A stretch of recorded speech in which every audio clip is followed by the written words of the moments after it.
ہم جو ہے کچھ چیزیں توحید کے تعلق سے اور کچھ چیزیں جو ہے شہادت جس کو ہم کہتے ہیں گواہی دینا، اس کے معنی اور مفہوم کے تعلق سے کچھ باتیں دیکھیں گے۔ اور ہم سب جانتے ہیں کہ کوئی انسان مسلمان ہوتا ہے تو دو چیزوں کی گواہی دیتا ہے، ایک کہ اللہ کے سوائے کوئی معبود برحق نہیں، اور دوسری یہ کہ محمد صلی اللہ علیہ وسلم اس کے بندے اور رسول ہیں۔ یہ دو چیزیں جو ہے گواہی کا حصہ ہوتی ہے، اس کو شہادت بولتے ہیں، شہادتین بھی بہرحال بولتے ہیں۔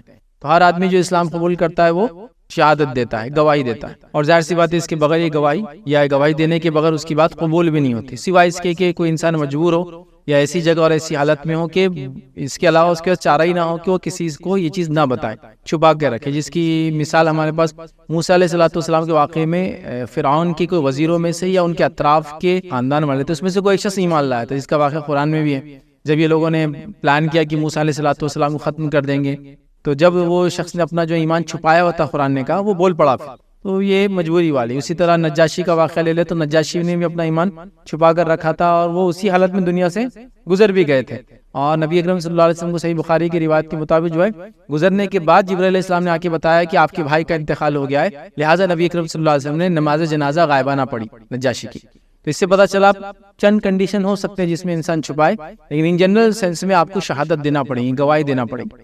اب ایک اور سوال لوگ بولتے ہیں کہ اسلام میں یہ ایسا صرف بولنے کا کیا امپورٹنس ہے، مطلب صرف بول جے تو ہو جاتا، گواہی کے لیے بول دو، شادی کے لیے قبول بول دو، طلاق کے لیے طلاق بول دو، بس بول دو تو ہو گیا، ایسا کیسا مطلب کیا ہوتا؟ لیکن آپ ایک بات سوچئے، اگر آپ کے پاس کوئی ڈاکیومنٹیشنل پروف کے لیے کوئی جگہ نہیں، مطلب فار ایگزامپل آج سے ہم 10,000 سال پہلے کی بات لیں تو اسلام تو تب بھی تھا نا، مطلب آدم علیہ السلام سے لے کر محمد صلی اللہ علیہ وسلم تک، تو ڈاکیومنٹیشنل پروف کون بناتا تھا اس زمانے میں؟ کہاں آپ لکھیں گے؟ اچھا لکھنے والی چیز کا کتنا اعتماد کیا جائے گا اس کے دل کی کیفیت کے مقابلے میں؟ تو ایک انسان جب منہ سے آ کے خود بول رہا ہے تو اسلام کہتا ہے ایکسیپٹیبل ہے۔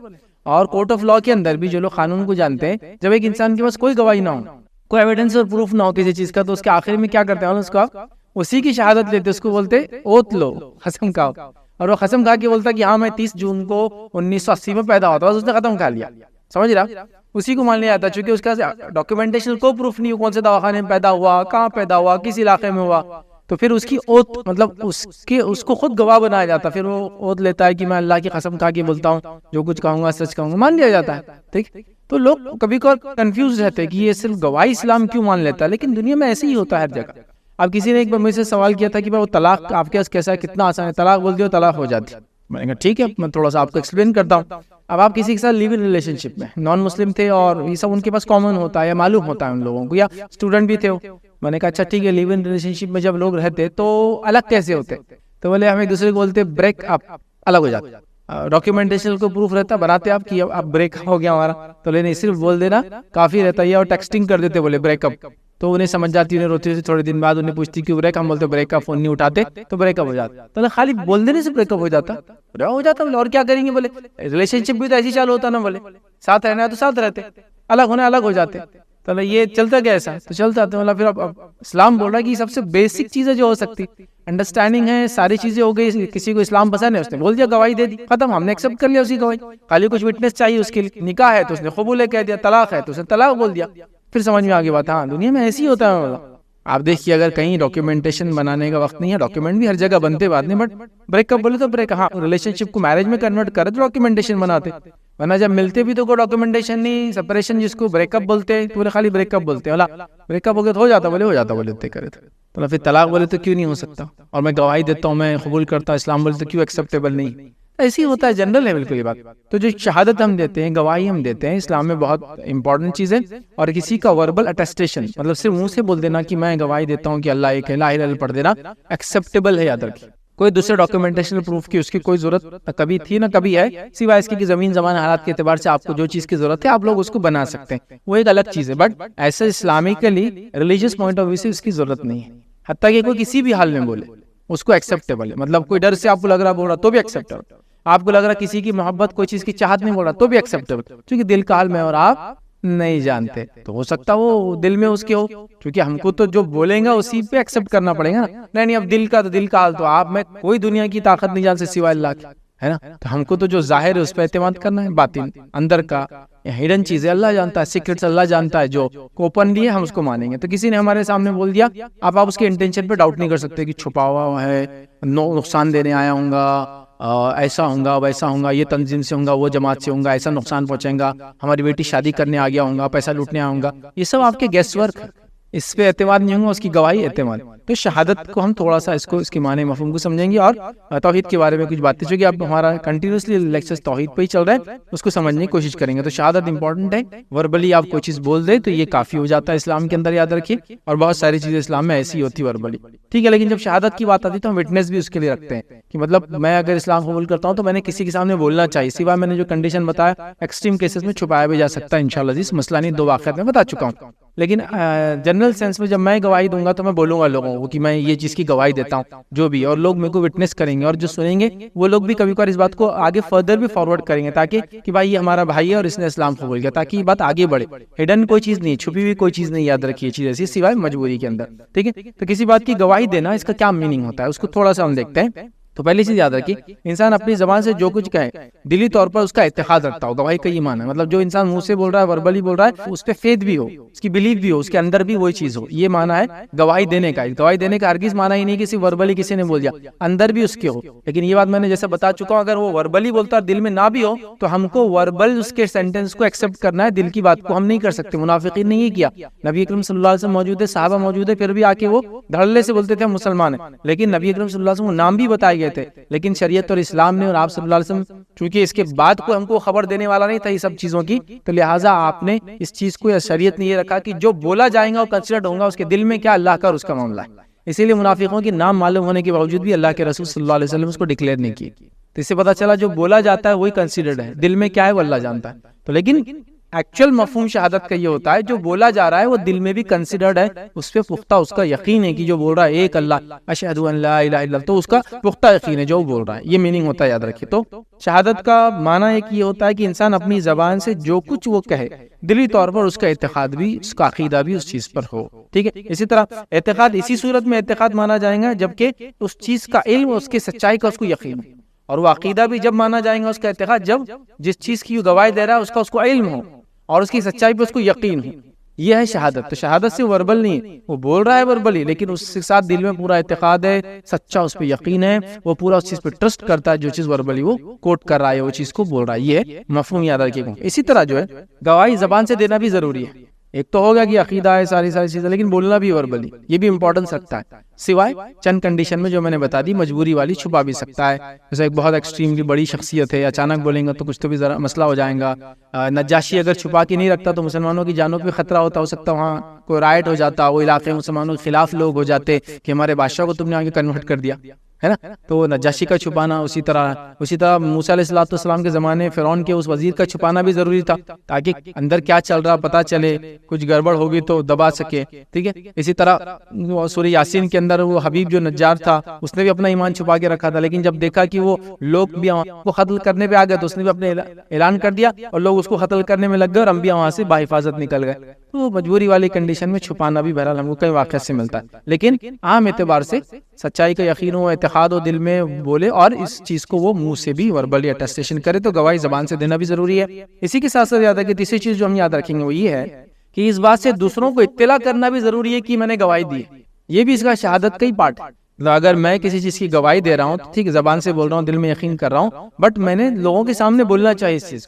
اسی لیے جب کوئی انسان اسلام کی طرف آتا ہے، اسلام قبول کرتا ہے، حق کو قبول کرتا ہے، تو یہ شہادت لوگوں کے سامنے دیتا ہے نا، قاضی کے سامنے، جج کے سامنے، مجسٹریٹ کے سامنے، آج کل جو پروسیس ہوتا ہے یا جو بھی ہے، مطلب جہاں بھی الگ الگ لاز ہوتے ہیں، لا آف دی لینڈ الگ الگ ہوتے ہیں، ہمارے ملک میں نہیں، کسی بھی ملک میں، دنیا کے ہر ملک کے الگ قانون ہوتے ہیں۔ کسی ملک میں تو کوئی چیز کی ضرورت نہیں ہوتی، آپ لوگوں میں بولتے کافی، جیسے یو ایس ہو گیا، یوروپ ہو گیا، یہاں آپ ایتھسٹ رہو، مسلمان بنو، کچھ بھی بنو، ان کو کوئی آپ کے ریلیجن سے پرواہ نہیں، ریلیجن کا کوئی کالم بھی ان کے پاس نہیں آتا ہے، آپ کو جو بننا ہے، جیسے رہنا ہے رہو، تو یہاں آپ کو کچھ بھی نہیں کرنا ہے۔ بٹ لیکن مسلم کمیونٹی کو، لوگوں کو معلوم ہونا چاہیے کہ آپ نے گواہی دی، تو یاد رکھیے گواہی کے اندر یہ بھی ہے کہ دوسروں کو اطلاع کرے، ٹھیک ہے، اور زبان سے بولنا بھی ضروری واجب ہے، دوسروں کو اطلاع کرنا بھی ضروری ہے، اور جن کے سامنے گواہی دی جاتی وہ لوگ بھی ان ریٹرن کسی اور کو بول سکتے ہیں یہ بات، کیونکہ یہ بھی گواہی کا حصہ ہے نا کہ ہمارے بھائی نے اسلام قبول کیا، یا وہ آدمی نے گواہی دی، یا وہ آدمی شہادت پڑھ رہا ہے، اس نے حق کو قبول کر لیا، وہ بھی انٹرن اس کو بول سکتے ہیں۔ تو اس سے جو علماء لکھتے ہیں، اس سے یہ معلوم ہوتا ہے، پہلی چیز جو ہے شہادت کے اندر یہ معنی ہے،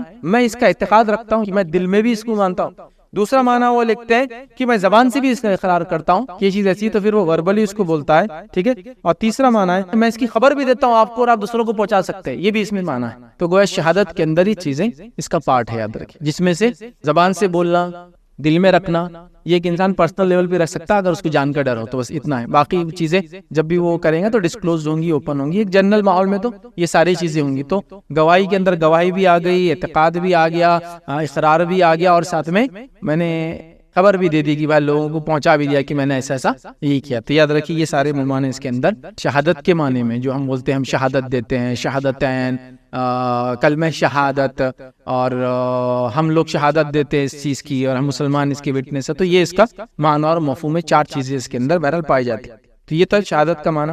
اب لا الہ الا اللہ کے تعلق سے کچھ چیزیں دیکھیں گے۔ تب لا الہ الا اللہ کے تعلق سے ہم چیز دیکھیں گے تو لا الہ الا اللہ کے اندر 2 پارٹ امپورٹنٹ ہے۔ پہلا ہے نفی، لا الہ ہے، پہلے انکار کر دے رہے ہم سب چیزوں، اور سیکنڈ پارٹ ہے الا اللہ، سوا اللہ۔ تو پہلے نفی ہے اور پھر اس بات جس کو بولیں گے، پہلے انکار ہے پھر اس کے بعد اقرار ہے۔ فرسٹ ہم ڈینائی کرتے تمام ان چیزوں کی جن چیزوں کی عبادت ہوتی ہے دنیا کے اندر، چونکہ ہم لوگ اللہ کو مانتے ہیں۔ اللہ الالہ سے آتا ہے، الالہ دا گاڈ، الہ میننگ معبود، جس کی عبادت لوگ کرتے ہیں۔ ال لگتا ہے جب عربی میں تو خاص ہو جاتا ہے، پراپر ناؤن بن گیا، تو الالہ اس سے لفظ بنتا اللہ، ٹھیک۔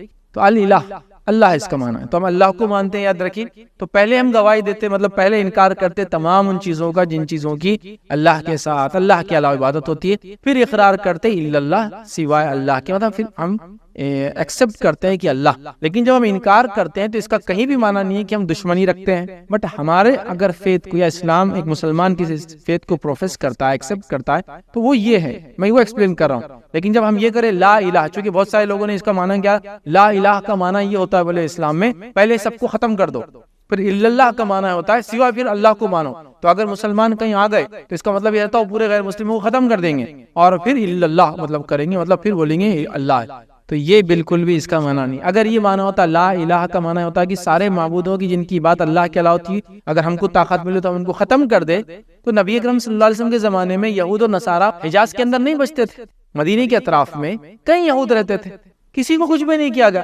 نبی اکرم صلی اللہ علیہ وسلم کے پورا زمانہ رہے وہ، آپ صلی اللہ علیہ وسلم کی بات حضرت عمر کے زمانے میں ان کو جلا وطن کیا گیا، آپ سمجھ رہے؟ تو لوگ کرتے لا الہ، اس کا میننگ ہے بولے کوئی نہیں معبود، تو اس کا مطلب مسلمان کیا کرتے بولے جہاں بھی جائیں گے جس زمین پہ رہیں گے سب کو پہلے ختم کر دیں گے، پھر اللہ، پھر اللہ کو ماننے سب کو لائیں گے، مجبور کریں گے، ایسا کچھ بھی نہیں۔ پھر کوئی سوال کر سکتا ہے پھر سعودی عرب میں جو ہے کیوں نہیں ہے، پھر غیر مسلم کیوں نہیں ہے؟ تو دیکھیں سعودی عرب میں نبی اکرم صلی اللہ علیہ وسلم کے بعد جو علاقہ تھا وہاں کے سب لوگوں نے اسلام خود قبول کر لیا تھا، سب کر لیا تھا، لیکن اس کے بعد بھی کچھ لوگ باقی تھے، یہود میں سے، نصارہ میں سے تھے، وہ دھیرے دھیرے سے نجران کے یہود نصارہ تھے جو ساؤتھ میں آتا سعودی عرب کے، یمن کا نارتھ والا حصہ، یا پھر حجاز مطلب مدینے کے اطراف یہودی تھے۔ آپ صلی اللہ علیہ وسلم کی بات حضرت عمر کے زمانے میں ان کو جلا وطن کیا گیا۔ اچھا اگر کوئی بولے نہیں اگر ایسا ہے تو مسلمان ہی رہنا ضروری ہے، تو پھر سعودی عرب میں آج کیوں مسلمان گلف میں کہ نان مسلم کیوں جاتے ہیں جاب کے لیے؟ اس لیے کہ وہ ایکسیپٹیبل ہے، وہ آ سکتے ہیں، وہ رہ سکتے ہیں، وہ اپنی عبادت اپنے آپ میں کر سکتے ہیں، ساری چیزیں۔ تو لا الہ الا اللہ کا ایک لوگ بھونڈا اور بھدا معنی لیتے ہیں کہ لا الہ مطلب کوئی معبود نہیں ہے، مطلب سب کو ختم کر دو، ایسا کچھ بھی نہیں ہے۔ ایک آدمی پرسنل لیول پر لا الہ الا اللہ کہتا ہے میں کسی کی عبادت نہیں کرتا ہوں سوائے اللہ کے، یہ بولتا ہے، بٹ اس کا مطلب یہ نہیں کہ میں سب سے دشمنی لیتا ہوں۔ تو بہرحال لا الہ کا معنی ہرگز نہیں ہے، لا الہ کا یہ معنی نہیں کہ دوسروں کو ختم کر دینا، دوسروں کا وجود باقی رکھنا۔ لا الہ کا یہ معنی ہے کہ ایک انسان جو اپنے رب کو پہچاننے لگ جاتا ہے، اب وہ گواہی دینا چاہتا ہے، وہ کہتا ہے کہ میں دوسرے کسی کی عبادت نہیں کروں گا سوائے ایک اللہ کے، لیکن اس میں ہرگز یہ نہیں کہ اسلام کہیں غالب آ جائیں گا، غلبہ ہوگا تو سب کو ختم کر دیا، اس کی کوئی دلیل نہیں ہے۔ اور پورے عرب ممالک میں جائیے آپ، مسلم کنٹریز میں جائیے، جہاں مسلمان لوگ بستے ہیں وہاں جائیے، جہاں مسلمانوں کی حکومت رہی وہاں جائیے، جہاں جس کا جو مذہب تھا لوگ اسی مذہب پہ رہے، ان کو کھلی آزادی تھی، کھلے طور سے آزاد رہے۔ اب سعودی عرب ایک ایکسیپشنل ہے، لیکن اس کے علاوہ آپ کوئی بھی دوسرے کنٹری میں جائیے، چونکہ اس زمانے میں سب نے وہاں اسلام قبول کر لیا تھا، آپ کو یمن کے اندر آپ کو یہودی ملیں گے، UAE کے اندر، عمان کے اندر آپ کو لوگ ملیں گے جو غیر مسلم بستے سالوں سے صدیوں سے بستے ہیں، اس کے علاوہ دیگر علاقوں میں ملیں گے، مصر میں آپ کو کاپٹک کرسچنس ملیں گے، لیبنان کے اندر آپ میجورٹی کرسچن کنٹری ہے، سیریا کے اندر آپ کو کرسچنس ملیں گے، آپ سمجھے ہر جگہ آپ کو ملیں گے۔ عثمانی خلافت کے اندر آپ کو یہود و نصارہ آزادی کے ساتھ اپنی عبادت گاہوں کو بناتے ہوئے عبادت کرتے ہوئے آپ کو ملیں گے۔ اس کے علاوہ ہندوستان کے اندر لے لے تو آپ پورے 1000 سال کے اندر مسلمانوں کی حکومت رہی، کبھی کسی پہ اس طرح کا ظلم، تو یہ بالکل عام بات ہے۔ انڈونیشیا، ملیشیا کو آپ لے لے ایکسیپشنل کیس ہے، وہاں سارے لوگوں نے اسلام قبول کر لیا، تو آپ کو دوسری کمیونٹی نہیں ملتی، اللہ کو پسند کرنا چاہے کسی چیز کو تو کسی کو روکا تو نہیں جا سکتا ہے، لیکن یہ زبردستی اور جبر کا نتیجہ بالکل بھی نہیں ہے۔ اس بات کو ہم لوگ جو ہے ذہن نشین کر لیں، اپنے ذہن میں رکھیں، ٹھیک ہے۔ اب آئیے جو لا الہ الا اللہ کا مفہوم کو ہم تھوڑا سا اور دیکھتے ہیں۔ اللہ رب العزت سورہ اسراء سورہ نمبر 17 آیت نمبر 57 میں کیا فرماتا ہے؟ کہتا ہے اولئک الذین یدعون یبتغون الی ربہم الوسیلۃ ایہم اقرب ویرجون رحمتہ ویخافون عذابہ ان عذاب ربک کان محذورا۔ اللہ کیا فرماتا ہے؟ سنیے اس کا ترجمہ۔ جنہیں یہ لوگ پکارتے ہیں خود وہ اپنے رب کے تقرب کی جستجو میں رہتے ہیں، مطلب جو لوگ اللہ کے علاوہ کسی کو پکارتے ہیں، اب ان کی کیفیت اللہ بتا رہا ہے۔ وہ لا الہ کا جو ہم بول رہے ہیں، نہیں کوئی حقیقی معبود پہلے انکار کر رہے ہیں، الا اللہ پھر اللہ کا اقرار کر رہے ہیں۔ جن لوگوں کی لوگ عبادت کرتے ہیں اللہ ان کی کیفیت بتا رہا ہے، یہ انسان بھی ہو سکتے، بے جان چیزیں بھی ہو سکتی جس کی اللہ کے علاوہ لوگ عبادت کرتے ہیں، لیکن ان میں انسانوں کی اگر بات ہم کریں تو یہ معصوم لوگ ہیں، جیسا عیسیٰ علیہ السلام، ان کا کبھی منشا نہیں تھا کسی کو بولے، لیکن لوگوں نے ان کے بعد ان کی عبادت کی۔ عزیر علیہ السلام کے بارے میں قرآن نے کہا یہود نے ان کی عبادت کی، ان کو رب بنا دیا، ٹھیک ہے۔ تو یہ وہ لوگ ہیں، لیکن جو چاہتے تھے یہ وہ تو بہرحال انسانوں میں وہ تو بدترین مخلوق ہے، لیکن عام اعتبار سے تو اللہ کیا فرما رہا ہے۔ اور اگر خاص اعتبار سے بھی جن کو اللہ کے علاوہ لوگ پکارتے ہیں، جنہوں نے چاہا ان کو پکارا جائے، آخرت کے اعتبار سے وہ خود اللہ کے سامنے اس کے رحم کی بھیک کے لیے دنیا میں بھی ترستے ہیں، ان کو پتا ہے، اور آخرت میں تو ان کا انجام کیا ہوگا ان کو پتا ہے۔ تو بہرحال اللہ فرماتا ہے جنہیں یہ لوگ پکارتے ہیں خود وہ اپنے رب کے تقرب کی جستجو میں رہتے ہیں، وہ خود بھی اللہ سے قریب ہونے کے جستجو میں رہتے ہیں کہ ان میں سے کون زیادہ نزدیک ہو جائے، اور ایسا نہیں کمپیٹ بھی کرتے ایک دوسرے سے کون زیادہ اللہ سے نزدیک ہو جائے۔ وہ خود اس کی رحمت کی امید رکھتے ہیں، اور ان کو خود رحمت کے انتظار میں اللہ رب العزت کی وہ رکھتے ہیں، اور اس کے عذاب سے خوف زدہ رہتے ہیں وہ لوگ خود۔ اور اللہ فرماتا ہے کہ تیرے رب کا عذاب ڈر کی چیز ہے، اور واقعی میں اللہ کا عذاب بہت سخت اور ڈر کی چیز ہے۔ تو اللہ فرما رہا ہے جن کی لوگ اللہ کے علاوہ عبادت کرتے ہیں وہ خود اللہ کی جستجو میں لگے ہیں، وہ خود ایک دوسرے سے کمپیٹ کر رہے ہیں کہ کون زیادہ اللہ کے قریب ہوتا ہے، اور اللہ کے عذاب سے ڈرتے ہیں، چونکہ اللہ کا عذاب بڑی سخت چیز ہے، یاد رکھیے۔ تو اس سے ایک بات پتہ چلی جو اس آیت کے اندر تھا، اولئک الذین یدعون، کہ وہ لوگ جو اللہ کے علاوہ دوسروں کو پکارتے ہیں، تو یدونا کے اندر جو علماء لکھتے ہیں یعبدون کا بھی معنی ہے، عبادت کرتے ہیں اس کا معنی ہے۔ تو اللہ کے علاوہ پکارنے کا میننگ ہوا اللہ کی جو اللہ کے علاوہ عبادت کرتے ہیں۔ اچھا اگر یہ معنی نہیں لے تو پھر یہ آیت کا ریلیونس ختم ہو جاتا ہے۔ جن لوگوں کو اللہ کے علاوہ پکارتے ہیں تو خالی پکارنے کا بھی کیا ہے، پکارتے اس لیے کہ اس کی عبادت کرتے ہیں، یاد رکھیں۔ تو وہ لوگ خود جن کی عبادت کے لیے پکارتے ہیں وہ خود بھی تو اللہ کی رحمت کی جستجو میں لگے ہوئے، وہ خود آپس میں ایک دوسرے سے کمپیٹ کر رہے ہیں کہ کون اللہ سے نزدیک ہوتا ہے، اس کی رحمت اور اس کے عذاب سے ڈر رہے ہیں، اس لیے کہ اس کا عذاب واقعی میں ڈرنے والا ہے۔ تو دیکھیے پکارنے کی معنی میں عبادت بھی شامل ہے، تو کوئی لوگ یہ نہ سمجھے کہ غیر اللہ کو ہم سے پکارتے ہیں اس کی عبادت نہیں کرتے ہیں۔ یہ ہو ہی نہیں سکتا کہ آپ کسی کو مصیبت میں پکارے اور اس کی عبادت آپ نہ کرتے ہو یا اس کو آپ معبود نہ سمجھتے ہو۔ مطلب کیوں کسی کو پکاریں گے؟ یاد رکھیے مصیبت میں ایسی شخصیت کو، ایسی مخلوق کو جو نہ وہاں موجود ہے نہ اس کی مدد پہ قادر ہے، پھر بھی آپ اس کو آواز دے رہے، اس کا مطلب آپ سمجھتے ہیں کہ وہ مدد کر سکتی ہے، اس پر قادر ہے اور وہ عبادت میں، یاد رکھیے۔ تو آپ خالی پکار رہے ہیں یہ سمجھ رہے ہیں ہم تو خالی پکارتے عبادت کہاں کرتے ہیں، معنی وہی ہوتا ہے، یاد رکھیے۔ اس لیے کہ یہاں آیت اسی کی طرف اشارہ کرتی ہے کہ یہاں پکارنا جو ہے عبادت کے معنی میں ہے، تو اس چیز کو سمجھنے کی ہم کو ضرورت ہے، یاد رکھیں۔ اسی طرح اللہ رب العزت دیکھیے قرآن میں ایک اور مرتبہ جو لا الہ الا اللہ ہے اس کا ایک مفہوم کس طرح سے ایک آیت میں آتا ہے۔ اللہ دیکھیے کیا فرماتا ہے سورہ زخرف سورہ نمبر 43، وَإِذْ قَالَ إِبْرَاهِيمُ لِأَبِيهِ وَقَوْمِهِ إِنِّي بَرِيءٌ مِّمَّا تَعْبُدُونَ، کہ ابراہیم علیہ السلام نے والد سے اور اپنی قوم سے کیا کہہ دیا، انی بریء مما تعبدون، ان چیزوں سے میں بری ہوں جن کی تم عبادت کرتے ہو۔ تو یہاں کیا ہوگا، یہ لا الہ نفی کر دی، پہلے میں بری ہوں جن چیزوں کی تم عبادت کرتے ہو، میں اس کی تو نہیں کرتا ہوں، ٹھیک ہے۔ پھر آگے کیا فرمایا اللہ رب العزت نے، الا الذی فطرنی فانہ سیہدین، سوائے اس کے جس نے مجھے پیدا کیا وہ ہدایت دیں گی، الا اللہ اس کے اندر مانا ہے لا الہ، یہاں انکار کیا اور ابراہیم علیہ السلام پھر اقرار کیا۔ پہلے کہا کہ جن کی تم عبادت کرتے ہو وہ تو رب نہیں مانتا ہوں، سوائے اس رب کے جس نے جو مجھے ہدایت دی۔ تو یہاں بھی دیکھیے ایک معنی اور مفہوم جاتا ہے لا الہ الا اللہ کا، یاد رکھیے، ٹھیک ہے۔ تو یہاں بھی ابراہیم علیہ السلام نے پہلے انکار کیا اور پھر اقرار کیا، یہ بڑی اہم چیز ہے۔ ہم مسلمانوں نے اس کا معنی نہیں سمجھا کہ پہلے انکار کرنا اور پھر اقرار کرنے کیا معنی ہے۔ ہم نے پہلے انکار کیا پھر اقرار کیا ہے نا، تو مطلب ہم لوگوں نے تو پیدائشی طور سے ہم اللہ کو ایک مانتے ہیں، لیکن ایک ماننے کے اقرار کے باوجود اپنے عمل سے ہم کئی جگہ انکار کرتے ہیں اس چیز۔ اچھا مشرکین مکہ کے لیے اگر یہ صرف کلمہ ایسا ہوتا لا الہ الا اللہ، لا الہ الا اللہ ہو گیا، پھر کامیابی مل گئی، اگر اتنا آسان ہوتا تو سارے کے سارے لوگ لا الہ الا اللہ پڑھ دیتے تھے، فوراً پڑھ دیتے تھے اگر وہ اسی معنی میں لیتے تھے۔ چونکہ مشرکین مکہ عربی جانتے تھے، ان کو پتا تھا لا الہ الا اللہ کے اندر ایک ہڈن میننگ ہے، میں انکار کرتا ہوں تمام معبودوں کی جن کی میں عبادت کرتا ہوں، اور وہ جن جن کی کرتے تھے 360 بت انہوں نے بنا رکھے تھے، ہر دن کے اعتبار سے ایک بت بنا رکھے تھے وغیرہ وغیرہ، ان کا انکار ہے۔ پھر الا اللہ مطلب وہ جانتے تھے لا الہ الا اللہ کے اندر کنڈیشن چھپی ہوئی ہے، ہم لوگوں نے ساری کنڈیشن کو بالا طاق رکھ کر ماشاءاللہ لا الہ الا اللہ، جاؤ ادھر بھی جا کے سر ٹیک دو، لا الہ الا اللہ، جاؤ ادھر بھی جا کے تم مانگ سکتے ہو، لا الہ الا اللہ، اللہ کے علاوہ دوسروں کو پکارنا کوئی شرک نہیں ہے جی، اس میں کیا غلط ہے؟ لا الہ الا اللہ کہنے کے بعد غیر اللہ کے نام کا ذبح کرنا، اس میں کیا غلط ہے؟ اللہ کا نام کو لے کے تو کر رہے ہیں۔ اگر اتنا آسان ہوتا تو مشرکین مکہ کے لیے کیا مشکل تھا؟ جبکہ چلو شروعاتی دور میں تو ہو سکتا مشکل ہوگا، کیونکہ شروعاتی دور میں نبی اکرم صلی اللہ علیہ وسلم چند صحابہ ایمان والے تھے، جبکہ اسلام پاور میں آ رہا تھا، مطلب وہ دیکھ رہے تھے آپ صلی اللہ علیہ وسلم مدینہ چلے گئے اور آگے بڑھتے جا رہے، پھر بھی نہیں بولا۔ اگر خالی اتنا آسان ہوتا تو بول کے پولیٹیکلی موومنٹ میں جوائن ہو کر اپنی بینیفٹ لے سکتے، جیسے منافقین نے لیا، اور منافقین بولنے کے باوجود ہی ان کو پتا تھا ہم جو بول رہے اس کے کنڈیشن پہ عمل نہیں کر پا رہے۔ لیکن کتنی افسوس کی بات ہے، ہم سب مسلمان لا الہ الا اللہ کو بولنے کا دعویٰ کرتے ہیں، لیکن اس کے ایک بھی کنڈیشن کو فلفل کرنے کو ریڈی نہیں، بلکہ لا الہ کی کنڈیشن میں بھی ہم فٹ نہیں ہو رہے، انکار ہی نہیں کر رہے ہم کسی کا، اور انکار تو صرف لفظی ہے، عملاً تو یہ ہے کہ لا الہ الا اللہ یہاں پڑھے، ایاک نعبد و ایاک نستعین، ہر نماز میں سورہ فاتحہ پڑھے، تیری ہی عبادت کرتے ہیں، تجھی سے مدد طلب کرتے ہیں، اور عمل کے اعتبار سے تیری بھی عبادت کرتے ہیں اور تجھ سے بھی مدد طلب کرتے والا حال ہے، ہی نہیں بھی ہے، اللہ کے ساتھ اور بھی ہے دینے والا، ایسا ہم نے حل کر دیا۔ تو بول ایک چیز ہے، عمل سے ایک چیز ہے، تو سمجھنا چاہیے، یاد رکھیے۔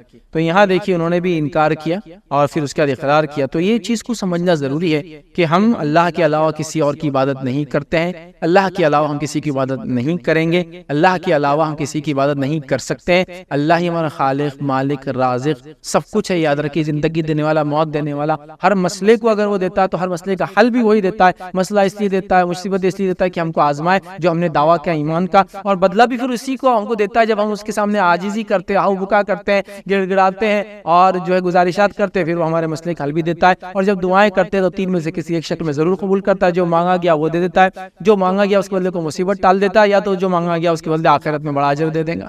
فائدہ ہی فائدہ ہے مومن کا، اگر وہ سمجھ لے جو کچھ ہو رہا ہے ست، خیر اور اچھا اور بھلائی کی شکل میں ہی ہو رہا ہے۔ یاد رکھیے، اب انسان ہونے کے ناطے بہت ساری چیزیں ہم سمجھ نہیں پاتے، وہ ایک الگ چیز ہے، لیکن ہر چیز میں خیر ہے، ہر چیز رب کی طرف سے۔ لوگوں نے کانسیپٹ کو شروع میں نہیں سمجھا، اور کچھ لوگوں نے کیا کیا، بولے اللہ تعالیٰ تو پاکیزہ ذات ہے، مبارک ذات ہے، سب کچھ اچھا کرنے والی ذات ہے، تو نعوذ باللہ انہوں نے کیا کیا، ایک ذات اور کریٹ کر دی اور کہا کہ یہ ہے نیکی کا دینے والا اور یہ ہے برائی کا دینے والا، اور انہوں نے ایول کو، شیطان کو بھی لا کے رب کے مقابلے میں کہا دو معبود ہیں، ایک برائی دیتا ہے دنیا میں اور ایک اچھائی دینے والا ہے۔ انہوں نے یہ کہا چونکہ ان کو یہ سمجھ میں نہیں آیا کہ اچھائی برائی ایک ہی ذات کی طرف سے کیسی آ سکتی ہے، لیکن میں آپ کو خالی سمپل سینس میں، اب ہمارے پاس وقت نہیں، صرف اتنا سمجھا دو، اچھائی برائی ایک ہی ذات کی طرف سے آتی ہے، چونکہ ایک سکے کے دو پہلو ہوتے ہیں۔ ایک مثال دیکھیے، بات سمجھاتا ہوں، چور نے چوری کی، جس کے پاس چوری ہوئی اس کا نقصان ہوا، اس کو تو غم ہوا، چور کو خوشی ہوئی، اس کو مال مل گیا۔ ایک ہی واقعہ ہوا، دو چیزیں ہو گئی، چور نے چوری کی، مال چرایا تو چور کو خوشی ہوئی، اس کا مال آیا، مالک پریشان ہوگا اس کا مال چلے گا، چور پکڑا گیا اور اس کے ہاتھ کاٹے گئے، مالک خوش ہو گیا، مال واپس آ گیا، چور کے ہاتھ چلے گئے۔ ایک ہی واقعہ ہے لیکن پہلو دیکھیے اس کے دو ہیں۔ اب کچھ جگہ ہم چیزوں کو سمجھ نہیں پاتے، لیکن سمجھ نہیں پاتے بول کے اب یہ مت سمجھیے کہ کوئی اور ہے جو مصیبت دیتا ہے، یا اللہ نے مصیبت دی تو ٹالنے والا نعوذ باللہ کوئی اور ہو سکتا ہے، یہ نہیں ہو سکتا، یاد رکھیں۔ دیکھیں ایک مثال صرف دیتا ہوں، برڈ فلو آیا تھا، لاکھوں اور کروڑوں مرغیوں کیا کر دیا گیا، ذبح کر کے گڑھوں میں ڈال دیا گیا۔ اب مرغی اپنے لیول پہ سوچ رہی ہے انسان کتنا ظالم ہے، ہم لوگوں کاٹ کے ڈال رہا ہے، انسان کی حکمت یہ بول رہی ہے کہ اس کو یہ کرے بغیر مسئلے کا حل نکلنے والا نہیں ہے، تو اللہ ہی جانتا ہے، یاد رکھیں۔ اس کی ذات اتنی حکیم ہے کہ وہ جانتا ہے انسان سے کب کیسا بیماری، مصیبت، پریشانی، دکھ، درد، موت کس کے ذریعے کیسے اس کو ٹیسٹ لینا ہے، اور کیا اس کے لیے، اس کے اور اس کے آنے والی جنریشن کے لیے بیٹر اور فائدہ مند ہے۔ ہم لوگوں کا کام ہے اس کو قبول کرے اور اسی ذات کو آواز دے ہر بار، یاد رکھیے۔ یہ میں نے اس لیے کلیئر کیا کہ لوگ بولتے مصیبت ہے، اب اللہ کی طرف سے تو ہے نا ماں، آپ کیسا اس کو ٹالیں گے، تو ایسا نکالا لوگوں نے، مجھے پتا ہے، یاد رکھیے۔ میں واقعہ سنانا نہیں چاہتا ہوں اور نہ ہی آپ کو پریشان کرنا چاہتا ہوں، نہیں ہنسانا چاہتا ہوں آپ کو اس معاملے میں۔ اتنے واقعے کہ جس کی کوئی انتہا نہیں، اتنے بھی فالتو چیزیں کہ ایک مرتبہ تو ایک صاحب درد دے رہے تھے، درد دیتے تھے، بولنے لگے میرا بھی درد اس علاقے میں ہوتا تھا، ان کا بھی ہوتا تھا، تو درد دیتے تھے، بولنے لگے بھائی وہ لوگوں کو مت چھڑو جو ادھر کے درس میں جاتے ہیں، وہ اللہ والے ہیں، بولے ان کو چھوڑو مت، وہ اللہ والے ہیں، بولے، اور اپن بابا والے ہیں، بولے اپن اپنے طرف سے مانگتے رہو، وہ اپنے طریقے سے مانگ رہے، بولے ان کا ذرا بڑا معاملہ ہے، بولے اللہ ہائر اسٹیج پہ چلے گا عبادت کی،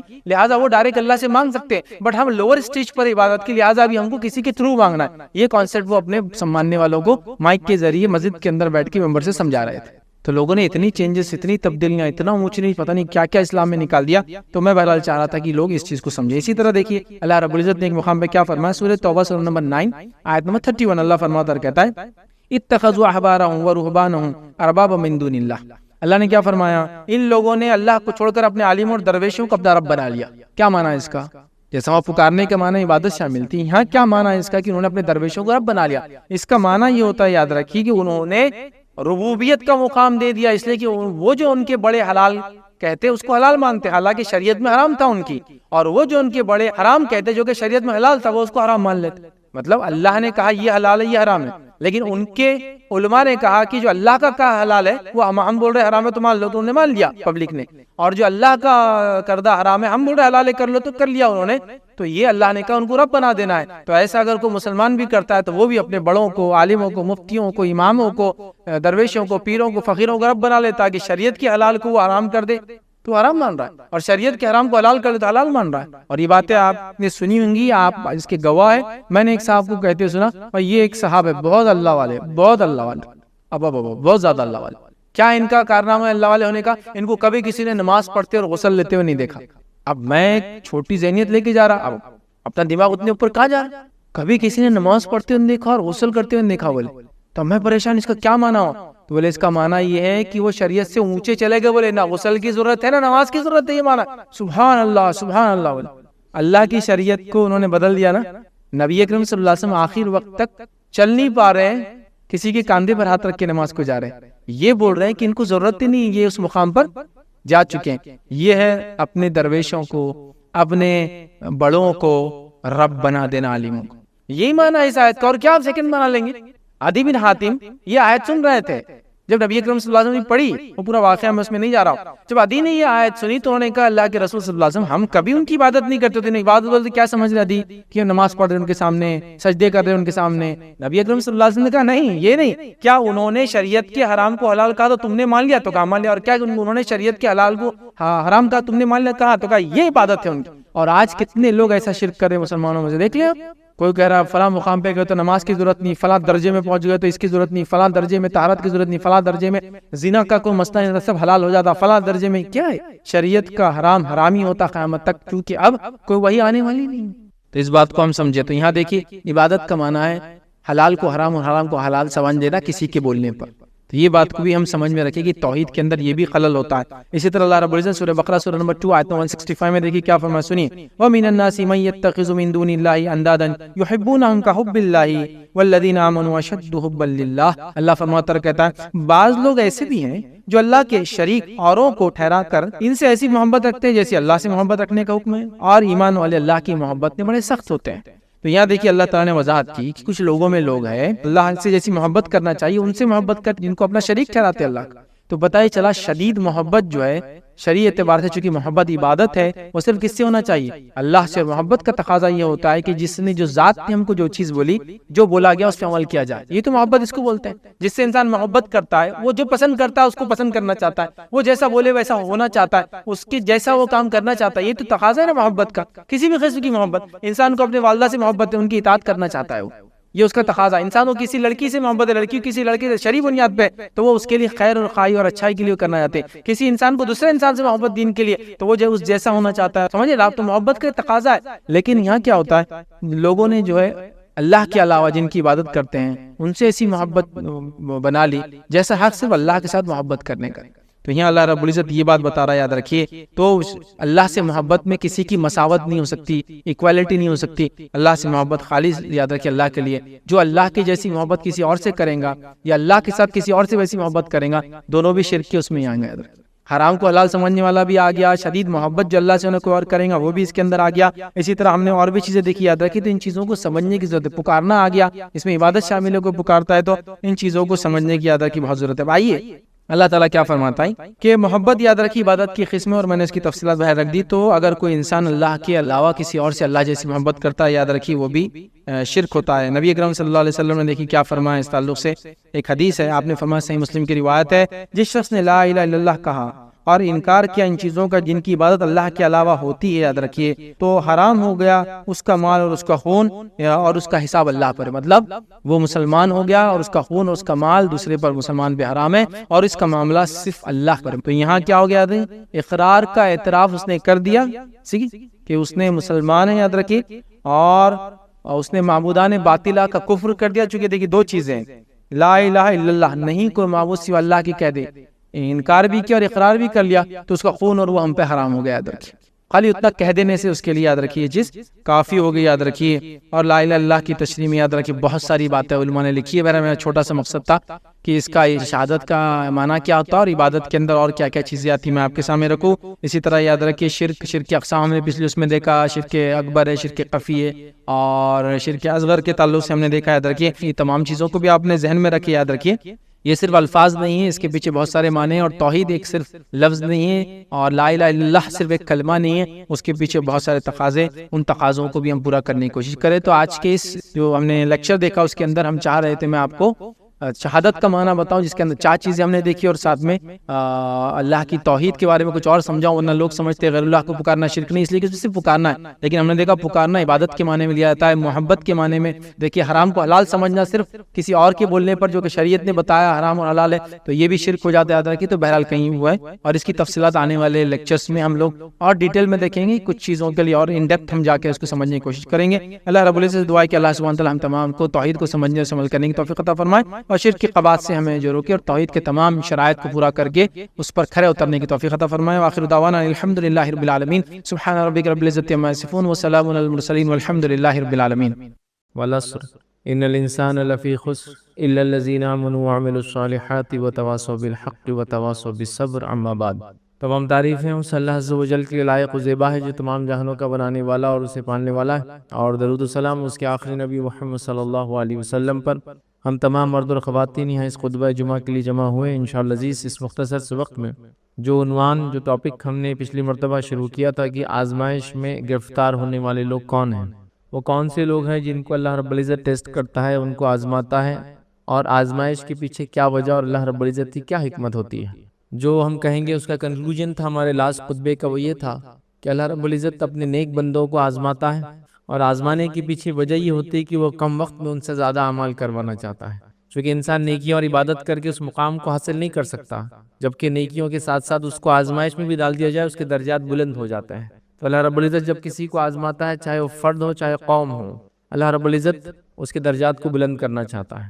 اور پھر ہم نے جو چیز دیکھی تھی کہ آزمائش اور عذاب میں فرق یہ ہے کہ دین پر چلنے کی وجہ سے، اچھائی کا حکم دینے کی وجہ سے، اسلام پر چلنے کی وجہ سے، حق کی بات کرنے کی وجہ سے جو تکلیف، دکھ، مصیبتیں، پریشانیاں آتی وہ آزمائش ہوتی ہے. اور جو دین کو چھوڑنے کے نتیجے میں تکلیفیں، دکھ، بیماریاں، آزمائش، پریشان آتی ہے، عذاب ہوتا ہے ادھر کی. تو کہیں ایسا نہ ہو کہ انسان عذاب میں مبتلا ہو اور یہ گمان کر رہا ہوں کہ میں صبر کر رہا ہوں، اللہ تعالیٰ مجھے آزما رہا ہے. تو یہ بڑی اہم چیز ہے کہ ہم پہلے جان لیں کہ ہم کس دور سے، کس فیز سے گزر رہے ہیں. بہرحال پھر ہم نے یہ دیکھا تھا آخری بات یہ کہ اللہ رب العزت نے انبیاءوں کو آزمایا، اور اس شدید درجے تک، اس لیول تک وہ آزمائے گئے کہ وہ پکار اٹھے کہ اب اللہ کی مدد کب آئیں گی. اللہ رب العزت نے اعلان کیا اور فرمایا الا ان نصر اللہ قریب، یقیناً اللہ کی مدد بہت قریب ہوتی. یاد رکھیے. لیکن اللہ کا اپنا ایک طریقہ ہوتا ہے، ایک سنت ہے جس طریقے سے وہ لوگوں کو آزماتا اور ٹیسٹ کرتا ہے. بہرحال تو ہم نے یہ دیکھا تھا، اور کچھ انبیاءوں کے ہم نے مثالیں بھی دیکھی تھی، اور کچھ حالات پر ہم نے تبصرہ بھی کیا تھا. اب آئیے آزمائش سے جو لوگ گزر رہے ہیں، آزمائش میں جو مبتلا ہے، وہ لوگ کیا کریں، یا ایسے لوگوں کے لیے ہم کیا کریں. اب یہ بات دونوں کے لیے ہے، یا تو وہ آدمی خود آزمائش سے گزر رہا ہے، یا وہ جو آزمائش سے گزر رہا ہے آپ اس سے اتنے قریب ہے کہ وہ آزمائش کا اثر آپ پر بھی آ رہا ہے. جیسے مثال کے طور پہ اولاد کا بیمار ہو جانا، اس کے لیے تو آزمائش ہے، لیکن والدین کے لیے بھی ٹیسٹ ہو جاتا ہے. حالانکہ وہ بیماری مبتلا نہیں ہے، لیکن وہ ایسے آزمائش سے پڑھ سکتے کہ ایموشنل ان کو تکلیف ہو رہی ہے. ٹھیک ہے، والدین تو ان کو فائنینشیل ایشوز نہیں ہے، لیکن ایموشنل تو تکلیف ہو رہی ہے نا، ایک بچہ بیمار ہے. کبھی ایسا بھی ہو سکتا ہے ایموشنل بھی پریشان ہے، فائنینشیل بھی پریشان ہے، کبھی ہیلپ نہیں ہے، اویلیبلٹی نہیں ہے دواخانوں، کئی چیزیں ہوتی ہیں. تو کئی لوگ آزمائش میں مبتلا ہوتے ہیں. سارے لوگ ٹیسٹ کیے جاتے ہیں، بچوں کے نکاح نہیں ہونے سے، نکاح ہو کر مسائل ہونے سے، بیمار ہونے سے. تو یہ اس کے لیے بھی ہے جو گزر رہا ہے، اور اس کے لیے بھی جو اس کے اطراف میں ہے، جو اس کو اثر کو محسوس کرتا ہے، یا ڈائریکٹ اس کا بھی ریلیشن شپ ہے اس تکلیف سے، وہ بھی گزرتا ہے. تو دونوں کے لیے پوائنٹ سیم ہے کہ اب آزمائش سے گزر رہے ہیں تو کیا کرے، یا کوئی گزر رہا ہے میں دیکھ رہا ہوں تو میں کیا کروں. وہ بھی اس کے اندر باتیں انشاءاللہ عزیز آئیں گی، اور یہ اہم چیزیں یاد رکھیں. تو آئیے پہلی چیز، اگر کوئی انسان آزمائش سے گزر رہا ہے، وہ ٹیسٹ سے گزر رہا ہے، اور آزمائش کیا ہوتی ہے تفصیلات ہم رکھ چکے، اس لیے اب اس کے ڈیٹیلز میں ہم نہیں جا رہے ہیں. تو اگر وہ ٹیسٹ سے گزر رہا ہے تو سب سے پہلی چیز یاد رکھیں جو اس کو کرنا ہے، اور اس کے ساتھ والوں کو کرنا ہے، یا اس کو تلقین کرنا ہے، اس کے ساتھ والوں نے یہ کرنا ہے، وہ ہے صبر. چونکہ جب آزمائش آتی ہے، ٹیسٹ آتا ہے، تو لوگ پریشان ہو جاتے ہیں یاد رکھیں. اور یقیناً یہ مختلف درجات میں جب آزمائشیں ہوتی ہے، مختلف طریقے سے انسان ٹیسٹ ہوتا ہے، تو انسان ٹوٹ جاتا ہے. تو سب سے اہم چیز یاد رکھیے اس کو وہاں صبر کی ضرورت ہے، اور صبر کی تلقین اس آدمی کو کی جائے جو آزمائش سے گزر رہا ہے، صبر کی تلقین اس کے اطراف کے لوگوں کو کی جائے، اور صبر کے تعلق سے لوگوں کو بتایا جائے، یاد رکھیے بڑی اہم چیز ہے یاد رکھیے۔ اور صبر بڑی اہم جس کو کہتے ہیں ایک صفت ہے جو ایک مومن، جس کو مومن کہیں گے، ایک مومنانہ ایسی صفت ہے کہ اس کے بغیر کسی مومن کا تصور نہیں، یاد رکھیے۔ علماء لکھتے ہیں دو صفتیں ایسی ہیں اتنی اہم ہے اپنے آپ میں کہ اگر یوں کہا جائے کہ اسلام ایک پرندہ ہے اور اس کے دو پر ہیں، تو دو پر کون سے؟ وہ لکھتے ہیں ایک صبر اور ایک شکر۔ یہ دو صفتیں اتنی امپورٹنٹ کیریکٹرسٹکس ایک مومن کے کہ اس کے بغیر ایک مومن کا تصور نہیں ہے، ایک صبر اور شکر۔ اور دونوں کی خصوصیت یہ ہے، ایک ہوتا ہے تو دوسرا ہوتا ہے، اور ایک چلا جاتا ہے دوسرا بھی چلا جاتا ہے۔ صبر ہے تو شکر بھی آتا ہے، شکر ہے تو صبر بھی ہوتا ہے، ایک نکل جائے دوسرا بھی چلا جاتا ہے، صبر نکل گیا شکر چلا گیا، شکر نکل گیا صبر بھی نکل جاتا ہے۔ تو یہ دو بڑی اہم صفت ہے، صبر ہر حال میں، شکر ہر حال میں۔ تو بہرحال صبر والی صفت یاد رکھیں۔ صبر کو یاد رکھیے، ہم کو اللہ رب العزت نے مانگنا نہیں ہے، چونکہ اگر ہم صبر کو مانگیں گے تو ہم آزمائش کو مانگ رہے ہیں اللہ رب العزت سے۔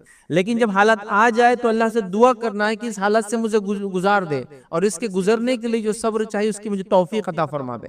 تو ہم خود صبر کریں، اگر ہم آزمائش سے، بیماری سے، دکھ ہے، تکلیف ہے، مصیبت ہے، چوری ہے، ڈکیتی ہے، ظلم ہے، زیادتی ہے، جان و مال کا خطرہ ہے، ساری چیزیں ہو سکتی ہے، مطلب این نمبر آف ایشوز ایک انسان کے لائف میں ہو سکتے ہیں، ہزار قسم کی مصیبتوں سے ایک انسان گزر سکتا ہے، یاد رکھیں۔ تو ہم کو صبر کرنا ہے، یاد رکھیں، اور اس کے اطراف والے بھی کیا کریں، اس کو صبر کی تلقین کریں۔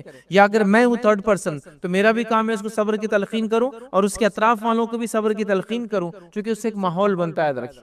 اور صبر یاد رکھیں، اس کے لیے ہم واقعات کو یاد کر سکتے ہیں، الگ الگ تکلیفیں، الگ الگ واقعات موجود ہیں جس کو پڑھ کر ہمیں صبر آتا ہے، اس لیے کہ کبھی کبھار ایک انسانی ہیومن ٹینڈنسی، ایک فطرت ہے کہ وہ چیزوں کو دیکھ کر سیکھتا بھی ہے۔ تو اگر ہم اس کو اس سے بڑے صبر کا واقعہ سنا دے تو اس کو چھوٹے پہ صبر آ جاتا ہے۔ ایک دم نیچرل چیز ہے، یاد رکھیں، جیسا کوئی کہے کہ فلاں آدمی بیمار ہے اور بیماری سے وہ مایوس ہو چکا ہے، تو دوسرا آدمی کہتا ہے فلاں کو تو کینسر ہے، پھر بھی دیکھو کتنا حشاش اور بشاش جی رہا ہے زندگی، اس کو تو بتا دیا گیا 1 سال میں اس کی موت آ جائیں گی، پھر بھی دیکھو خوش ہے۔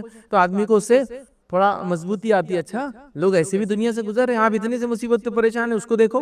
تو کبھی کبھار صبر کے ایگزامپلز دیکھنے سے ہم میں صبر آتا ہے۔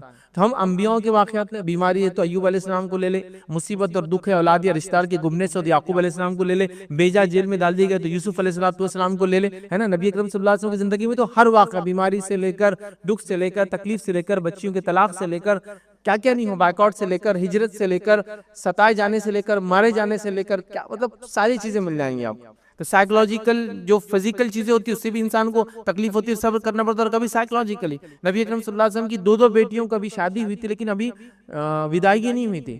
ابو لہب کے 2 بیٹوں سے نکاح ہوا تھا، ودائیگی نہیں ہوئی تھی، دونوں نے طلاق دے دی، اس لیے کہ نبی اکرم صلی اللہ علیہ وسلم نے ایمان کا کھل کر دعویٰ کر دیا۔ ابو لہب نے کہا کہ میں تکلیف دینے کے لیے نبی اکرم صلی اللہ علیہ وسلم 2 بیٹیوں کو طلاق دے دی۔ اب ایک انسان کتنے ایموشنل ڈیمیج ہوتا ہے اس کو جب اس طرح سے کوئی واقعہ ہوتا ہے، اب ودائیگی نہیں ہوئی تھی، ٹھیک ہے۔ تو بہرحال یہ تمام چیزیں ان سے گزرنا ہے، تو آپ اس سے بڑے واقعات کو دیکھیں جو ہوئے ہیں، اور اس سے انسان کو پھر صبر آتا ہے، وہ صبر حاصل کرتا ہے۔ اور اللہ رب العزت سے یاد رکھیں توفیق طلب کریں کہ اللہ اس حالت سے ہم کو نکال دے۔ تو سب سے پہلا کام آزمائش سے جو بھی شخص گزر رہا ہے اس کو ہم صبر کی تلقین کریں گے، اطراف کے لوگ صبر کی تلقین کریں گے، اور وہ خود بھی صبر کریں، جس کے لیے یا تو نصیحت اور واعظ کی جائیں گی، یا پھر اس کو ایسے واقعات سنائے جائیں گے جو اس سے زیادہ صبر کہتے ہیں، جس سے اس کو صبر آ جائے اور وہ اس پہ ڈٹ جائے اور اس تکلیف سے، اس آزمائش سے گزر جائے آسانی سے، یاد رکھیں۔ اور صبر بڑی اہم چیز ہے، یاد رکھیں، اس کے بڑے فائدے ہیں۔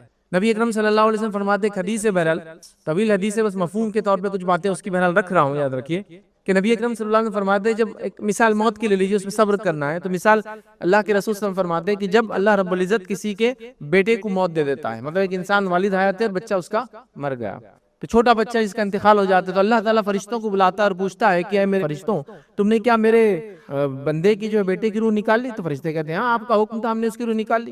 تو اللہ تعالیٰ پوچھتا ہے پھر اس نے کیا کیا، اس کے بارے میں، حالانکہ اللہ سب جانتا ہے، تو وہ کہتے ہیں اللہ اس نے تیری حمد اور تعریف کی، تیری بڑائی بیان کی، الحمدللہ کا اس نے۔ تو اللہ تعالیٰ فرماتا ہے جاؤ اس کے لیے جنت میں ایک گھر بنا دو، اس کا نام رکھ دو بیت الحمد۔ تو بچے کی موت پر صبر کیا، نتیجے میں بیت الحمد پایا، دیکھ رہے ہیں آپ۔ تو صبر بڑی اہم چیز ہے، یاد رکھیں، صبر بڑی اہم چیز ہے۔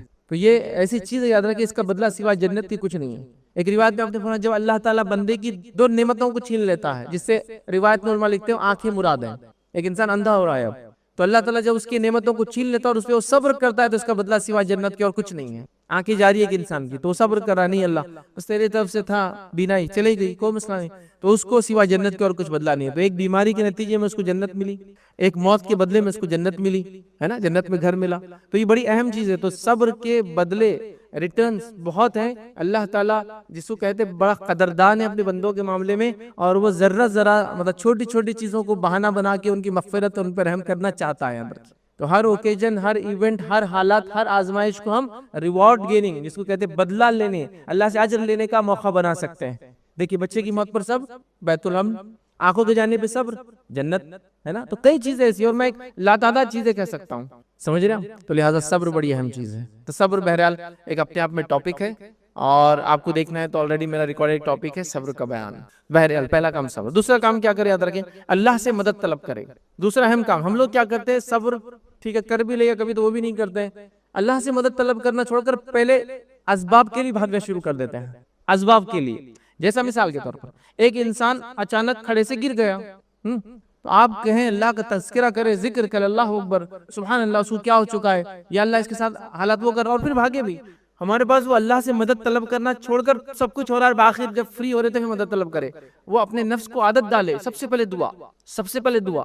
جیسا مثال کے طور پہ آپ نے کوئی حادثہ دیکھا, ہمیں بس کیا ہوتا ہے, حادثہ دیکھے تو ارے باپ رے اماں کے, پتہ نہیں کیا کیا الفاظ ادا کرتے ہیں, اللہ اکبر.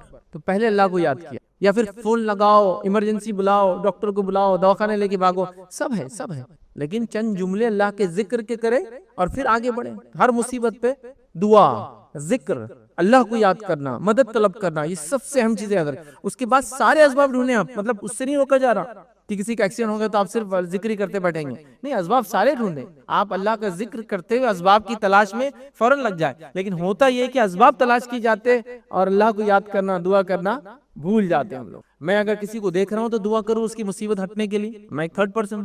جو لوگ ڈائریکٹ انوالو ہے اس مصیبت میں, جیسا اس کے رشتہ دار وغیرہ تھا, وہ ڈائریکٹ دعا کرے چونکہ ان پہ مصیبت آئی ہے. جو شخص سے یاد رکھے اس کا بھی یہی کام ہے, اگر وہ ہوش اور حواس میں تو اللہ کا ذکر کرے, اللہ کو یاد کرے, اللہ سے مدد طلب کرے کہ اس حالت سے مجھے نکال, اور بعد میں سارے اسباب کو تلاش کرے, چونکہ اسباب کو تلاش کرنا بھی سنت اور یہ بھی تقدیر کا حصہ ہے.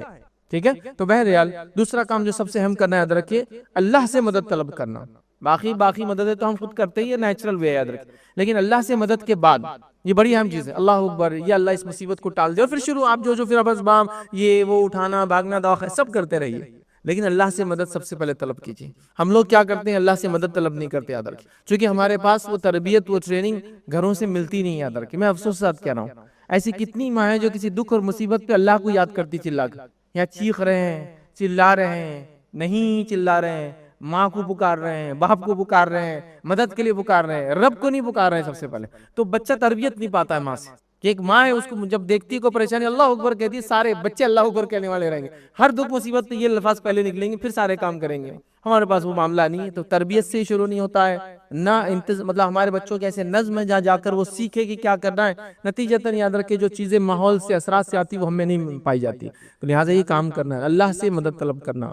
مصیبت اور آزمائش, دکھ اور تکلیف, بیماری اور ظلم اور ستم, سب میں اللہ سے مدد طلب کرنا ہے, دعا کے ذریعے, ذکر و اذکار کے ذریعے. اور اس کے بعد سارے اسباب اختیار کرنا ہے, اس سے میں نہیں روک رہا ہوں, لیکن پہلا کام کرنا ہے اللہ سے مدد طلب کرنا ہے. اور مختلف حالات میں مختلف انبیاءوں نے مختلف دعائیں کی ہیں.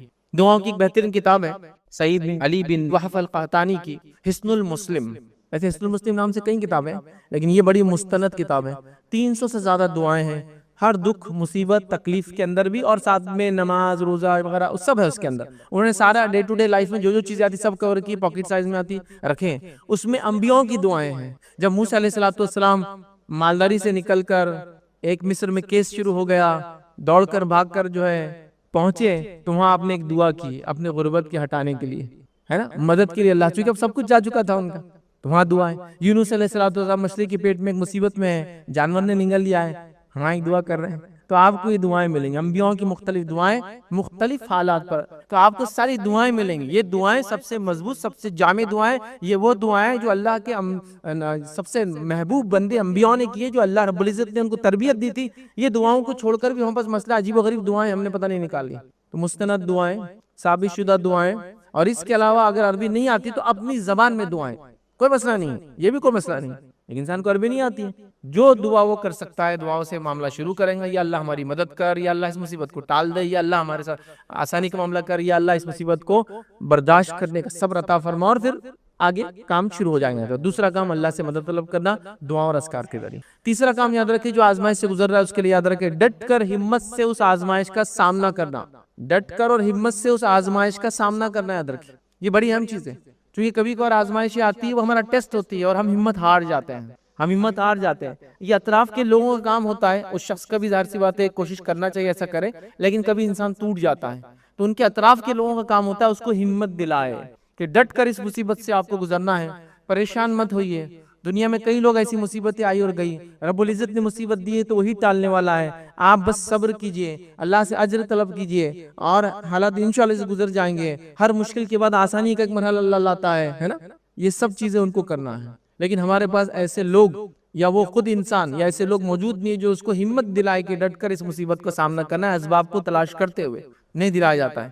ہمت توڑنے کی باتیں کی جا رہی ہیں. جہاں انسان بیمار ہے وہاں موت کے واقعے سنا جا رہے, مطلب بتا دیا جا رہا ہے کہ اب یہ جانے والے ہیں. ایسا نہیں ہوتا, ہمت دلانا چاہیے. اللہ رب العزت سے ایک آس بولتے ہیں نا اردو میں, آس رکھنا چاہیے, ایکسپیکٹیشن رکھنا چاہیے. یہ نہیں کہ ایکسیڈنٹ ہوتا مرنے والے, فلاں ہو تو مرنے والے, بیمار ہو تو مرنے, ایسا نہیں ہوتا ہے. کئی بار ہم نے دیکھا کہ ایک ول پاور ہوتا ہے. جب انسان ڈٹ جاتا ہے کسی مصیبت کے سامنے, رب العزت اس کو نکلنا آسان کر دیتا ہے. اس کو ہم زبان میں ول پاور بولتے ہیں. اس کے اندر سے ایک طاقت اس نے لگا دی, ہمت نہیں ہارا, لڑ گیا بیماری سے, گزر گیا اس فیز سے, لڑ لیا اس ظلم سے, گزر گیا اس ظلم کے فیز سے, غربت کے فیز سے. زندگی میں ساری چیزیں ہو جاتی ہیں, لیکن وہ ہمت چاہیے. آج کل ہم دیکھتے ہیں ہمت دلانے والے لوگ نہیں ہیں, ہمت حاصل کرنے والے لوگ نہیں ہیں. ذرا ذرا سی مصیبت پہ لوگ اپنی جان لے رہے ہیں. جان لینے کے بارے میں سوال کر رہے ہیں, کیا ایسی مصیبت میں جان لے سکتا ہوں؟ اللہ رحم کرے انسانیت پر کہ لوگوں نے ایسے قوانین بنا دیے. دنیا کے ایسے کئی ملک ہیں, اور اللہ ہمارے ملک پہ بھی رحم کرے, یہاں ایسا قانون اب بننے جا رہا ہے, یاد رکھیں, جس میں اجازت ہوگی کہ اگر تکلیف آپ کو زیادہ لگتی ہے تو آپ خود اپنے آپ کو ختم کر لے سکتے ہیں. اس کو مرسی ڈیتھ بولتے ہیں. دنیا کے کئی ممالک میں یہ لیگل ہے. لوگ وہاں جاتے ہیں, انجیکشن لیتے ہیں زہر کا اور مر جاتے ہیں. لیگل ہوتا ہے, پورا دواخانے میں جاتے ہیں, اپنی وصیت لکھ دیتے ہیں, لیٹ جاتے ہیں اور مر جاتے ہیں. بہت بری بات ہے. چونکہ ہمت ہار جاتے ہیں مصیبتوں سے, دکھ سے, بیماریوں سے, تکلیف سے, بڑھاپے سے, بچوں کی جو ہے نافرمانیوں سے, کچھ بھی لائف میں دیکھیے کیسے کیسے لوگ اور کیسے کیسے حالات سے گزرتے ہیں, میں نہیں جان سکتا ہوں یا بتا نہیں سکتا ہوں. وہ ٹوٹ جاتے ہیں, ٹوٹ کر بکھر جاتے ہیں, بکھر کر ڈپریس ہو جاتے ہیں, ڈپریس ہو کر ان کو برے برے خیالات آتے ہیں, اور کبھی مرنے کی سوچتے ہیں, مار دینے کی سوچتے ہیں, وغیرہ وغیرہ وغیرہ. تو یاد رکھیے یہ نہیں کرنا ہے, ہمت دلانا ہے اس کو. لوگ عجیب و غریب ایسے ایسے حالاتوں سے, دکھ سے, تکلیفوں سے نکلے ہیں, جن کی سٹوریز, جن کی کہانیاں پڑھ کے آپ متاثر ہوں گے کہ دیکھو اللہ تعالیٰ نے کیسا ان کو صبر دیا, کیسے نکلے اس دکھ سے. ہم نے بھی ہمت کرنا چاہیے. تو ہمت مت توڑیے لوگوں کی. حتیٰ کہ آپ کو بتا دیا جائے کہ اب کوئی چانس نہیں ہے, اس میں بھی اللہ رب العزت اچھا گمان رکھیے. حسن زن یہ بہت بڑی عبادت ہے, معلوم آپ کو. اللہ سے اچھا گمان رکھنا یہ عبادت ہے اپنے آپ میں. چونکہ بدزنی, بدگمانی رکھنے سے گناہ ملتا ہے, چونکہ وہ کئی چیزوں پہ آپ کو عمل کرنے لگاتی ہے. تو یہاں حسن زن عبادت ہے. اور اللہ کے رسول صلی اللہ علیہ وسلم نے فرمایا, بندہ جیسا گمان رب کے ساتھ کرتا ہے, رب اس کے گمان کے ساتھ ہوتا ہے. تو حسن زن رکھیے اللہ رب العزت سے. ہر حالت سے انشاءاللہ عزیز گزر جائیں گے آپ. کوشش تو کیجئے, لڑیے حالات سے. اطراف والے بھی ہمت دے. بیماری ہے تو بیماری سے کیسے لوگ شفا یاب ہوئے اس کے واقعات سنائیں, موت کے قصے نہ سنائیں ان کو, شفا یاب کیسے ہوئے سنائیں. اس کے بعد اگر کچھ حالات اونچ نیچ ہوتے ہیں تو یہ بھی بتایا کہ حالات اونچ نیچ ہو سکتے ہیں, لیکن اس میں صبر کرنا ہے, چونکہ اس کا بدلہ جنت ہے انشاءاللہ. یہ ساری چیزیں یاد رکھیں, ہمت دلانے والی بات ہے. بہرحال ہمارے پاس اس کی بڑی کمی ہے, نہ عورتیں نہ مرد ہمت دلانے کے بدلے ہمت توڑنا اور چور چور کر دینے کی بہرحال حرکتیں لوگ کرتے ہیں. بہرحال سمجھنے کی ضرورت ہے. تو وہ انسان بھی ہمت رکھے, اطراف والے بھی ڈٹ کر اس کو ہمت کے ساتھ اس تکلیف اور مصیبت کو اٹھانے کی جو ہے نصیحت کرے. چوتھی چیز یاد رکھیے, اللہ سے اس کا اجر طلب کرے. جب بھی کوئی مصیبت, دکھ, تکلیف آئے تو ہم ہمیشہ اللہ سے اس کا اجر طلب کریں. یا اللہ میں اس کا اجر طلب کرتا ہوں اس تکلیف کا تجھ سے, میں تیری خاطر اس کو برداشت کر رہا ہوں, میں جنت کی خاطر اس کو برداشت کر رہا ہوں, میں جہنم سے آگ سے بچنے کے لیے اس تکلیف کو برداشت کر رہا ہوں, صرف تیری خاطر. اجر طلب کرے اللہ سے, اس کا ریوارڈ ہے. یاد رکھیے, جب بندہ کسی تکلیف کو برداشت کرتا ہے اور اللہ سے اجر طلب کرتا ہے, اجر طلب کرنے کی نیت سے, تو پھر اللہ تعالیٰ سے کیا کرتا ہے, اجر دیتا ہے. یاد رکھیے. تو لہٰذا یہ پارٹ بھی ہم بھول جاتے ہیں. ہم اللہ سے اجر طلب کریں, یا اللہ میں اس مصیبت سے, غربت سے, دکھ سے, ظلم سے, ستم سے, برائی سے, تکلیف سے, ذہنی تکلیف سے, ڈپریشن سے, وغیرہ وغیرہ سے گزر رہا ہوں, میں تجھ سے اس کا بہترین بدل چاہتا ہوں. اب وہ بدل دنیا میں یہ ہو سکتا ہے کہ بیماری سے اللہ تعالیٰ شفا میں تبدیل کر دے, غربت کو مالداری میں تبدیل کر دے, برے حالات کو امن میں تبدیل کر دے, یا پھر دوسرا یہ ہو سکتا ہے کہ آخرت میں اس کا بدلہ ملے. تو اجر طلب کرنا بڑی اہم چیز ہے. ہم لوگ اجر طلب نہیں کرتے ہیں, ہم لوگوں میں سے اکثر لوگ بدنیت نہیں ہوتے لیکن ہم بے نیت ہوتے ہیں. کوئی انٹینشن ہی نہیں ہمارا کسی کام کے پیچھے. نیت ہونا چاہیے.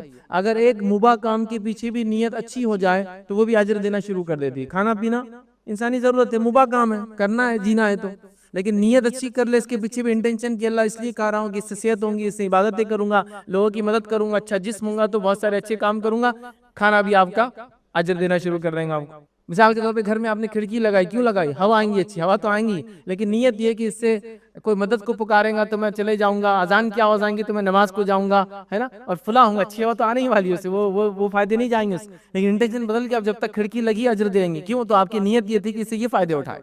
گھر بنائے آپ نے, سب بناتے ہیں اپنی حفاظت کے لیے بناتے ہیں, اچھی زندگی کے لیے گزارتے ہیں, لیکن آپ یہ کہیں کہ اللہ میں اچھا کر اس لیے بنا رہا ہوں کہ اس کے اندر میرے بیوی بچے محفوظ رہیں گے, فلاں فلاں فلاں ہوں گے, تو یہ گھر بھی اجر دیں گا. تو مباح چیز کے پیچھے اچھی نیت اجر دینا شروع کر دیتی وہ چیزیں. تو لہٰذا تکلیف ہے, دکھ ہے, بیماری ہے, پریشانی, ظلم ہے, ستم ہے, تو ابھی رونا دھونا, جزا فضا, تقدیر کو کوسنا یہ نہیں کرنا ہے, اللہ سے اجر طلب کرنا ہے. اے اللہ یہ مصیبت سے ہم گزر رہے ہیں تیری خاطر, تو اس کا بہترین بدلہ عطا فرما, یہ کرنا یاد رکھیں. تو اللہ سے اجر طلب کرنا ہے جب بھی مصیبت سے ہم لوگ گزرے, یاد رکھیں.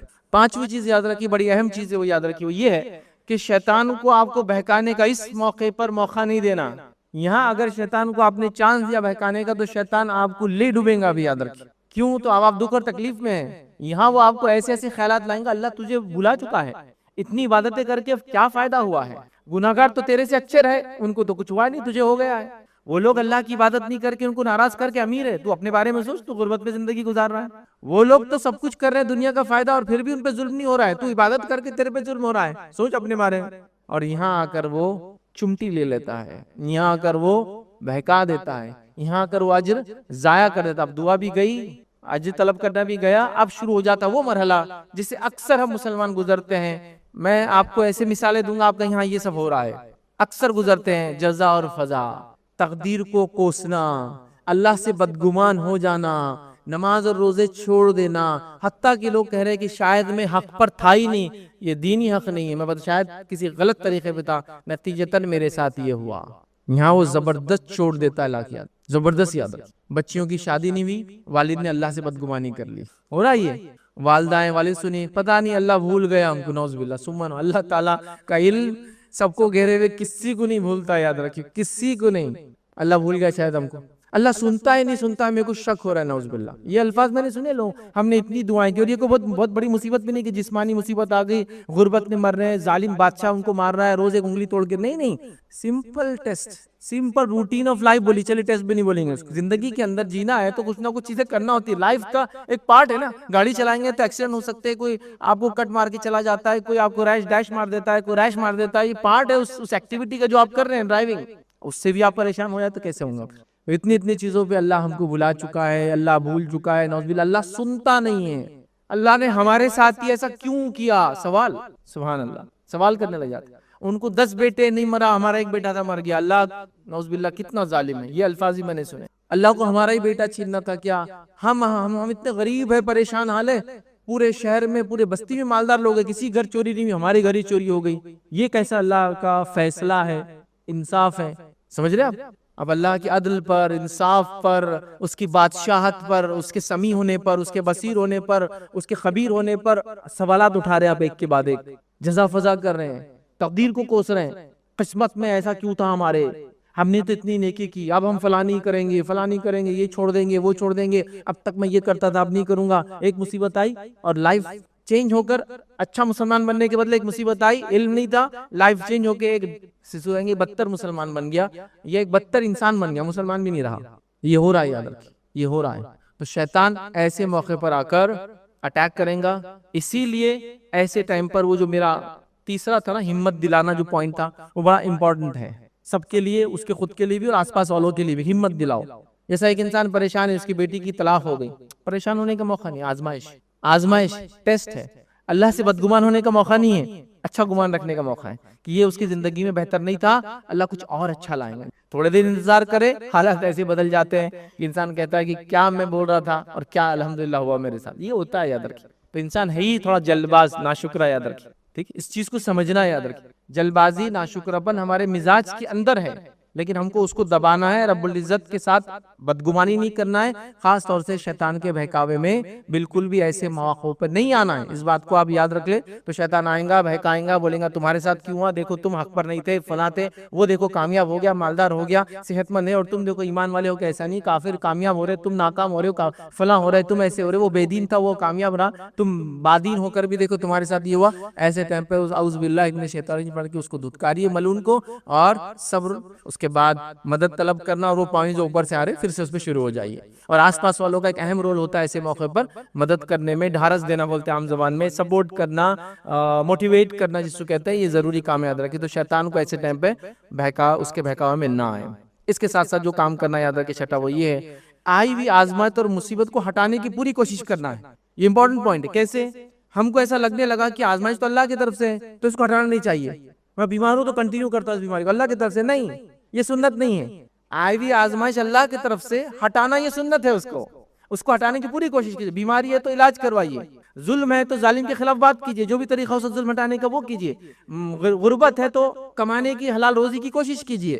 آپ سمجھ رہے ہیں؟ تو آپ کو اس کو ہٹانا ہے۔ مصیبت ہے تو کچھ لوگ یہ سمجھتے ہیں، جو فلسفرز ہوتے ہیں، فلسفیہ خیال رکھتے ہیں، وہ یہ کہتے ہیں کہ اب اللہ کی طرف سے آزمائش ہے نا تو پھر اس کو انڈیور کرنا، گزرتے رہنا، مطلب اس کو ہٹنے نہیں دینا۔ بیماری ہے تو بیماری کنٹینیو ہونے دو، چلو اس سے چونکہ ہم ٹیسٹ سے گزر، نہیں، بے وجہ ٹیسٹ سے نہیں گزرنا ہے، مصیبت کو ہٹانے کی پوری کوشش کرنا۔ انبیاء کی زندگی دیکھیے آپ، ان پہ مصیبتیں آئی، انہوں نے اللہ سے مدد طلب کی، دعائیں کی، اس کو برداشت کیا، لیکن ہمیشہ کنٹینیوس سے ہٹانے کی کوشش کی۔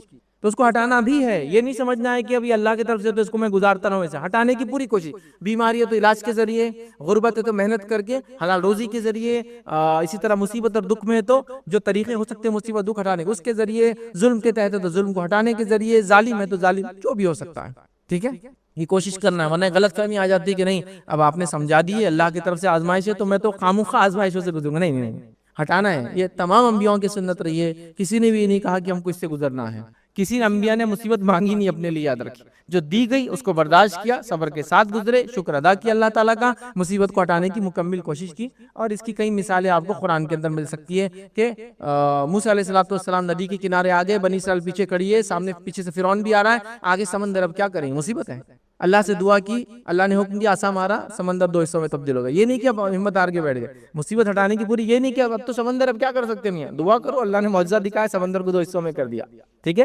تو لہٰذا مصیبت اور دکھ اور تکلیف کو ہٹانے کی مکمل کوشش کرنا ہے۔ یہ اس کا ہرگز معنی نہیں ہے کہ آزمائش اللہ کی طرف سے تو اس کو گزارتے رہو اور یا مانگے اس کو، ٹھیک، تو یہ کام کرنا ہے۔ اسی طرح جو اگلا کام، ساتواں کام کرنا ہے، یاد رکھیے، آزمائش کے ہٹنے کے بعد اللہ کا شکر ادا کرنا ہے۔ آزمائش کے ہٹنے کے بعد اللہ کا شکر ادا کرنا ہے۔ ہمارے پاس آزمائش ایک بار ہٹ گئی تو آزمائش چالو ہوئی تو آپ دیکھ رہے چہرہ بدل گیا، آزمائش بڑھتی گئی تو عبادتیں بڑھتی گئی، آزمائش چوٹی کو پہنچ گئی تو انسان بھی عبادتوں میں چوٹی کو پہنچ گیا، آزمائش ہٹنے لگی، انسان کے چہرے سے لے کر، اذکار سے لے کر عبادتیں گھٹنے لگی، آزمائش ہٹ گئی، ہم بھی عبادتوں سے ہٹ گئے۔ اب اگلی بار کب یاد کریں گے؟ پھر آزمائش جب جائیں گے انشاءاللہ۔ یہ حالت ہے ہماری۔ آزمائش آئی تھی سبق دینے، آزمائش آئی تھی ایک لیسن دینے، وہ نصیحت کو حاصل کر کے لائف چینج کرنا تھی۔ یہاں ہم نے صرف اس فیس کے لیے لائف کو چینج کیا، جب وہ آئی، جب زندگی تبدیل، جب وہ چلے گی پھر زندگی جیسی تھی ویسی کر لی، بہت بری بات۔